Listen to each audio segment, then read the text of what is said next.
Hello everyone, welcome to part 104 of Laravel LM series in which we are getting the e-commerce website with Laravel and MongoDB.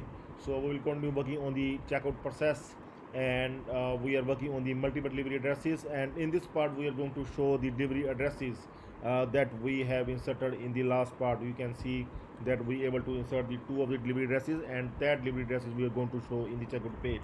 So we are going to follow the instruction that you can find under video. So first thing is that we are going to add the checkout route. Okay, so I'm going to close the earlier files and we'll open the web.checkout file, and here we are going to insert the checkout.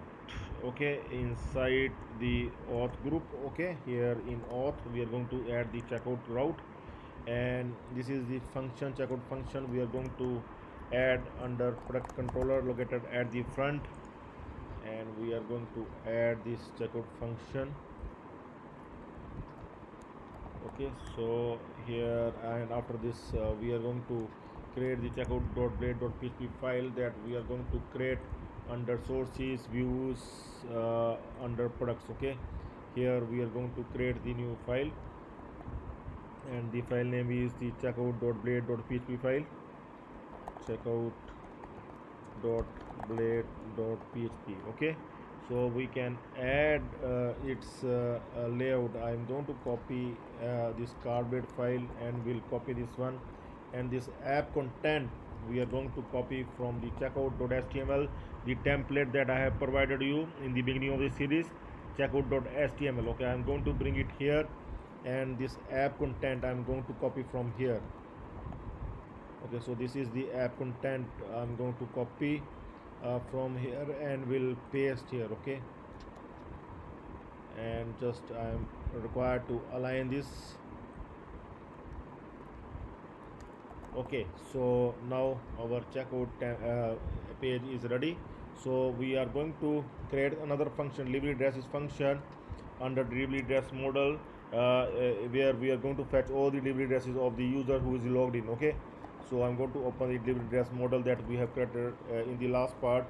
Here we are going to add this function to fetch the delivery addresses of the current user who is currently logged in. Okay, so that like these two addresses will come in that function. We able to get these two delivery addresses, and that function we are going to call inside the checkout function. Okay, so here we are going to call this function. See, in the next step we are going to call this and inside the checkout function, here you can see the delivery addresses function we call inside the checkout function to get the delivery addresses and to return in the checkout blade file, so that we can able to display these two delivery addresses in the checkout blade file. And one thing you are required to do here in the card items, we are required to add the checkout link so that we can able to go to the checkout page. Okay, user can able to go to the checkout page, so make sure that you have added this link here. Okay, proceed to checkout link here. Okay, and the final step is to display the checkout these delivery addresses in the checkout blade file. So this is the code we are going to display in for each loop.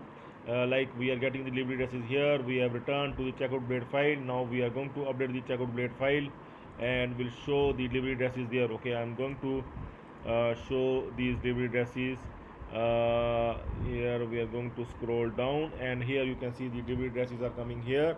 So we are going to show the delivery addresses here in the for each loop. Okay, so you can see this one h1 class C from here.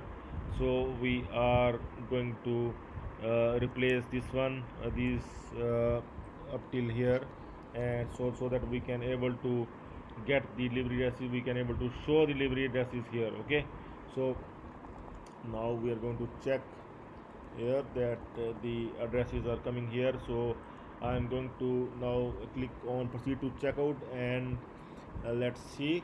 I think some error is coming. Okay, so we are required to include the delivery address model in the product controller. So we are going to include the model here at the top. Here we are going to add the model, delivery address model. Okay, and other than the model we are required to add the auth as well. Auth is already added, but we are required to add the auth here in the delivery address model as well. Okay, so here also we are required to add the auth as we are getting the user ID from the auth. Here you can see. Okay, so now we are going to refresh and we'll see the delivery addresses have come up. Here you can see both the delivery addresses are coming here in the checkout page. Over the checkout page you can see here. Okay, though we are going to remove these two things are not required, but here you can see the delivery addresses are coming here, both the delivery addresses that we have inserted in the last part. Okay, Amin Gupta test 1234 and Steve 123456. Okay, so you can see both the delivery addresses are coming here that we have added. Okay, so this is the thing. Here you can see the delivery addresses are in the delivery addresses collection, and these two we able to get it in our function, and from there we can able to display in our blade file, checkout blade file, these two delivery addresses. Okay, so in the next part we are going to work on add, edit and leave CRUD for these delivery addresses, so that we can able to add these delivery addresses. User can able to add the multiple delivery addresses in the checkout page. Okay, so please stay tuned for the next part. That's all for now. Have a nice time. Goodbye.